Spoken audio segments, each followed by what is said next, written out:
ಹಿಂದೂಗಳ ಧಾರ್ಮಿಕ ಕಾರ್ಯಕ್ರಮಗಳಲ್ಲಿ ಧ್ವನಿವರ್ಧಕವನ್ನ ಬಳಸಬೇಕಾದ್ರೆ ಪೊಲೀಸ್ ವ್ಯವಸ್ಥೆ ಇತ್ತೀಚೆಗೆ ಹೊಸ ಆದೇಶವನ್ನು ಹೊರಡಿಸಿದೆ. ಶಾಂತಿ ಸುವ್ಯವಸ್ಥೆ ಕಾಪಾಡುವ ನೆಪದಲ್ಲಿ ಧಾರ್ಮಿಕ ಕಾರ್ಯಕ್ರಮಗಳಿಗೆ ಅಡ್ಡಿಪಡಿಸುವ ನಿಯಮಗಳನ್ನು ಜಾರಿ ಮಾಡೋದಕ್ಕೆ ನಾವು ವಿರೋಧವನ್ನ ವ್ಯಕ್ತಪಡಿಸುತ್ತೇವೆ ಎಂದು ವಿಶ್ವ ಹಿಂದೂ ಪರಿಷತ್ನ ಪ್ರಾಂತ ಸಹ ಕಾರ್ಯದರ್ಶಿ ಶರಣ್ ಪಂಪೇಲ್ ಅವರು ಹೇಳಿದ್ದಾರೆ. ಸುದ್ದಿಗಾರರ ಜೊತೆ ಮಾತನಾಡಿದ ಅವರು, ಶಾಂತಿ ಸುವ್ಯವಸ್ಥೆಗೆ ತರುವ ಪೊಲೀಸರ ನಿಯಮಗಳಿಗೆ ನಮ್ಮ ಅಡ್ಡಿ ಇಲ್ಲ, ಆದರೆ ರಾತ್ರಿ 10:30ರ ಒಳಗೆ ಕಾರ್ಯಕ್ರಮ ಮುಗಿಸಬೇಕು. ಯಾವುದೇ ಕಾರ್ಯಕ್ರಮದಲ್ಲಿ ಡಿಜೆ ಬಳಸಬಾರದು. ಧ್ವನಿವರ್ಧಕವನ್ನ ಉಪಯೋಗ ಮಾಡಬೇಕಾದ್ರೆ ಅದರ ಸೌಂಡ್ ಅನ್ನ ಇಷ್ಟೇ ಇರಿಸಬೇಕೆಂಬ ಆದೇಶವನ್ನು ಹೊರಡಿಸಿದ್ದಾರೆ. ಕಾನೂನಿನ ಸುವ್ಯವಸ್ಥೆಗೆ ತೆಗೆದುಕೊಳ್ಳುವ ಕ್ರಮಕ್ಕೆ ನಮ್ಮ ಸ್ವಾಗತವಿದೆ. ಕಾರ್ಯಕ್ರಮದಲ್ಲಿ ಡಿಜೆ ಬಳಕೆ ಮಾಡಬಾರದು ಎಂದು ನಾವು ಈ ಹಿಂದೆಯೇ ಹೇಳಿದ್ದೇವೆ. ಪೊಲೀಸರ ಕ್ರಮವನ್ನ ಕೂಡ ನಾವು ಸ್ವಾಗತಿಸುತ್ತೇವೆ ಅಂತ ಹೇಳಿದ್ರು. ಡ್ರಗ್ಸ್ ಮುಕ್ತ ಕರಾವಳಿ ಮಾಡಲು ಕ್ರಮವನ್ನು ವಹಿಸಿದ್ದೇವೆ ಎನ್ನುವ ಪೊಲೀಸರ ನಡೆಯನ್ನು ಕೂಡ ಸ್ವಾಗತಿಸುತ್ತೇವೆ. ಕಮಿಷನರ್ ಸಾಮಾಜಿಕ ಮಾಧ್ಯಮಗಳಲ್ಲಿ ಪ್ರಚೋದನಾತ್ಮಕ ಬರವಣಿಗೆಗೆ ಕೂಡ ಬ್ರೇಕ್ ಹಾಕಿದ್ದಾರೆ. ಇದು ಕೂಡ ಸ್ವಾಗತಾರ್ಹ ಎಂದ ಶರಣ್ ಪಂಪೇಲ್, ವರ್ಷಂಪ್ರತಿಯಂತೆ ಹಬ್ಬದ ಕಾರ್ಯಕ್ರಮ ಮೆರವಣಿಗೆ ನಡೆಸಲು ನಿಯಮದಂತೆ ರಿಯಾಯಿತಿ ಮತ್ತು ಅನುಮತಿ ನೀಡಬೇಕು ಎಂದು ಒತ್ತಾಯಿಸಿದ್ರು. ಬಹುತೇಕ ಕಾರ್ಮಿಕ ಬಡವರ್ಗದ ಜನರೇ ಮೆರವಣಿಗೆಗಳಲ್ಲಿ ಭಾಗಿಯಾಗುತ್ತಾರೆ. ಅವರು ಕೆಲಸ ಮುಗಿಸಿ ಬರುವಾಗ ರಾತ್ರಿ ಆಗುತ್ತದೆ. ಆದ್ದರಿಂದ ಸಮಯದ ಮಿತಿಯೊಳಗೆ ಕಾರ್ಯಕ್ರಮಗಳನ್ನ ಮತ್ತು ಮೆರವಣಿಗೆಗಳನ್ನ ಕೋಲ, ನೇಮ ಇತ್ಯಾದಿಗಳನ್ನ ನಡೆಸಲು ಕಷ್ಟವಾಗುತ್ತದೆ. ಇಷ್ಟು ವರ್ಷ ರಾತ್ರಿ ಕಾರ್ಯಕ್ರಮ ಮಾಡುವುದರಿಂದ ಯಾವುದೇ ಸಮಸ್ಯೆ ಆಗಿರೋದಿಲ್ಲ. ಕಳೆದ ಮೊಸರು ಕುಡಿಕೆ ಸಂದರ್ಭ ಆದ ಕೆಲವು ಅಡಚಣೆಯಿಂದಾಗಿ ಅದು ಮತ್ತೆ ಮರುಕಳಿಸಬಾರದೆಂದು ಮನವಿ ಮಾಡುವುದಾಗಿ ಅವರು ತಿಳಿಸಿದರು. ಈ ಬಗ್ಗೆ ಜಿಲ್ಲಾಧಿಕಾರಿ ಕಚೇರಿಗೂ ತೆರಳಿ ಮನವಿಯನ್ನ ಸಲ್ಲಿಸಲಾಗಿದೆ ಅಂತ ಹೇಳಿದ್ರು. ಇನ್ನು ಸುದ್ದಿಗೋಷ್ಠಿಯಲ್ಲಿ ಪ್ರಮುಖರಾದ ಎಚ್.ಕೆ. ಪುರುಷೋತ್ತಮ, ಗೋಪಾಲ್ ಕುತ್ತರ್, ಗಿರಿಪ್ರಕಾಶ್ ತಂತ್ರಿ ಮೊದಲಾದವರಿದ್ದರು.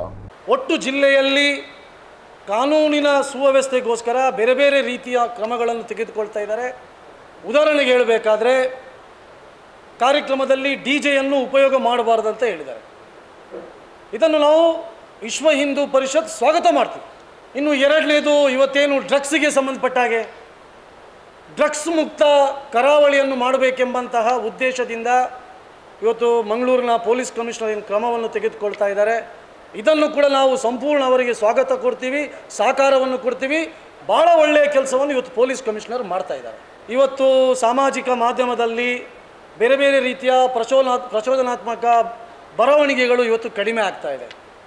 ಇದು ಕೂಡ ಒಂದು ಸ್ವಾಗತಾರ್ಹ ವಿಷಯ ಆಗಿದೆ. ಯಾಕೆಂದರೆ ಈ ಕಾರಣಕ್ಕೋಸ್ಕರನೂ ಬೇರೆ ಬೇರೆ ರೀತಿಯ ಗಲಾಟೆಗಳಾಗ್ತಾಯಿದೆ ಎಂಬಂಥ ಕಾರಣಕ್ಕೋಸ್ಕರ ಈ ರೀತಿಯ ಕ್ರಮಗಳನ್ನು ಪೊಲೀಸ್ ಇಲಾಖೆ ತೆಗೆದುಕೊಳ್ಳುತ್ತಿರುವುದು ಇದೊಂದು ಶ್ಲಾಘನೀಯ ಮತ್ತು ಇದನ್ನು ವಿಶ್ವ ಹಿಂದೂ ಪರಿಷತ್ ನಾವು ಇದನ್ನು ಸ್ವಾಗತವನ್ನು ಮಾಡ್ತೀವಿ.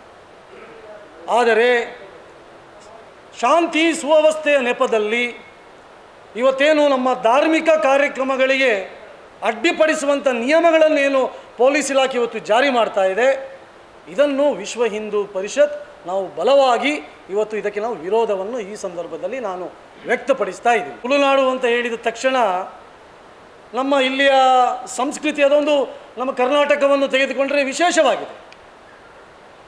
ಇಲ್ಲಿಯ ನಮ್ಮ ಕೋಲ ಇರ್ಬೋದು, ಯಕ್ಷಗಾನ ಇರ್ಬೋದು, ನಾಗಾರಾಧನೆ ಇರ್ಬೋದು, ಅಥವಾ ಕಂಬಳ, ಗಣೇಶೋತ್ಸವ, ಮೊಸರು ಕುಡಿಕೆ ಉತ್ಸವ, ದಸರಾ ಕಾರ್ಯಕ್ರಮಗಳೆಲ್ಲ ಇದೊಂದು ನಮ್ಮ ಸಾಂಸ್ಕೃತಿಕ ಪರಂಪರೆಯನ್ನು ತೋರಿಸಿಕೊಡುವಂಥ ಒಂದು ಕಾರ್ಯಕ್ರಮ ಇದು. ಹಾಗಾಗಿ ಇವತ್ತು ಜಗತ್ತಿಗೆ ನಮ್ಮ ತುಳುನಾಡಿನ ಸಂಸ್ಕೃತಿ ಒಂದು ಜಗತ್ ಪ್ರಸಿದ್ಧವಾಗಿದೆ. ಈ ಕಾರ್ಯಕ್ರಮಕ್ಕೋಸ್ಕರನೇ ಇವತ್ತು ದೇಶದ ಬೇರೆ ಬೇರೆ ಕಡೆಯಿಂದ ಅಥವಾ ವಿದೇಶದಿಂದಲೂ ಇವತ್ತು ನಮ್ಮ ದಸರಾ ಉತ್ಸವ ಇರ್ಬೋದು, ಗಣೇಶೋತ್ಸವ ಇರ್ಬೋದು, ಈ ಕಾರ್ಯಕ್ರಮಕ್ಕೋಸ್ಕರ ಬೇರೆ ಬೇರೆ ಕಡೆಯಿಂದ ಬರ್ತಾ ಇದ್ದಾರೆ. ಹಾಗಾಗಿ ಇಂಥ ಒಂದು ಈ ಸಂಸ್ಕೃತಿಯನ್ನು ಮೊಟಕುಗೊಳಿಸುವಂಥ ಕಾರ್ಯಕ್ರಮಗಳನ್ನು ಇದು ಸರಿಯಲ್ಲ. ನಾನು ಇನ್ನೊಂದು ಹೇಳಬೇಕಾದ್ರೆ ನೋಡಿ, ಇವತ್ತು ನಮ್ಮ ಭಾಗದಲ್ಲಿ ಸಾಕಷ್ಟು ಜನ ಇದನ್ನೇ ನಂಬಿ ಜೀವನ ಮಾಡುವವರು ಇದ್ದಾರೆ. ಉದಾಹರಣೆಗೆ ನವರಾತ್ರಿ ಉತ್ಸವ, ಗಣೇಶೋತ್ಸವ ನಮ್ಮ ಜಿಲ್ಲೆಯಲ್ಲಿ ಸುಮಾರು 10 ದಿವಸ ಆಗುತ್ತೆ. ಗಣಪತಿ ಕಾರ್ಯಕ್ರಮ 7 ದಿವಸ ಆಗುತ್ತೆ. ಇನ್ನು ಕೆಲವು ಕಡೆ 3 ದಿವಸ 5 ದಿವಸ ಈ ಕಡೆ ಕಾರ್ಯಕ್ರಮಗಳು ಇಲ್ಲಿ ನಡೀತಲೇ ಇರುತ್ತೆ. ಈ ಕಾರಣಕ್ಕೋಸ್ಕರ ತುಂಬ ಜನ ಅಲಂಕಾರಕ್ಕೆ ಸಂಬಂಧಪಟ್ಟಕ್ಕೆ ಹೂವಿನ ಅಲಂಕಾರ ಇರ್ಬೋದು, ಅಥವಾ ಶಾಮಿಯಾನಕ್ಕೆ ಸಂಬಂಧಪಟ್ಟಂತೆ, ಅಥವಾ ಸ್ಟೇಜು, ಧ್ವನಿವರ್ಧಕ, ಹೀಗೆ ಹಲವಾರು ಸಣ್ಣ ಪುಟ್ಟ ಯಾರು ವ್ಯಾಪಾರಿಗಳು ಈ ಹಿನ್ನೆಲೆಯಲ್ಲಿ ನಮ್ಮ ಜೀವನವನ್ನು ನಡೆಸ್ತಾ ಇದ್ದಾರೆ. ನಾವು ADC ಅವರಿಗೆ ಮನವಿಯನ್ನು ಕೊಟ್ಟಿದ್ದೀವಿ. ಅವರಿಗೆ ಸ್ಪಷ್ಟವಾಗಿ ಹೇಳಿದ್ದೀವಿ, ಪೊಲೀಸ್ ಇಲಾಖೆ ಇವತ್ತು ಬೇರೆ ಬೇರೆ ರೀತಿಯ ಕ್ರಮವನ್ನು ತೆಗೆದುಕೊಳ್ತಾ ಇದೆ. ಹಾಗಾಗಿ ತಾವು ತಕ್ಷಣ ಮಧ್ಯಪ್ರವೇಶ ಮಾಡಬೇಕು ಜಿಲ್ಲಾಡಳಿತ, ಅವರಿಗೆ ಮನವರಿಕೆ ಮಾಡಬೇಕು. ಮತ್ತು ಪ್ರತಿ ವರ್ಷ ಯಾವ ರೀತಿ ನಮ್ಮ ಕರಾವಳಿಯಲ್ಲಿ ಗಣೇಶೋತ್ಸವ ಕಾರ್ಯಕ್ರಮ ನಡೀತಾ ಇತ್ತು, ಕೃಷ್ಣ ಜನ್ಮಾಷ್ಟಮಿ ಉತ್ಸವ ನಡೀತಾ ಇತ್ತು, ದಸರಾ ಉತ್ಸವ ನಡೆಯುತ್ತಿತ್ತು, ಅದೇ ರೀತಿ ಕಾರ್ಯಕ್ರಮ ಮಾಡಲಿಕ್ಕೆ ನಮಗೆ ಅನುಮತಿಯನ್ನು ತೆಗೆದುಕೊಡಬೇಕು, ಅವರಿಗೆ ಹೇಳಬೇಕು ಎಂಬ ದೃಷ್ಟಿಯಿಂದ ನಾವು DC ಕಚೇರಿಗೆ ಕೂಡ ಹೋಗಿ ನಾವು ಅವರ ಗಮನಕ್ಕೆ ತರುವಂಥ ಪ್ರಯತ್ನವನ್ನು ನಾವು ಇವತ್ತು ಮಾಡಿದ್ದೀವಿ.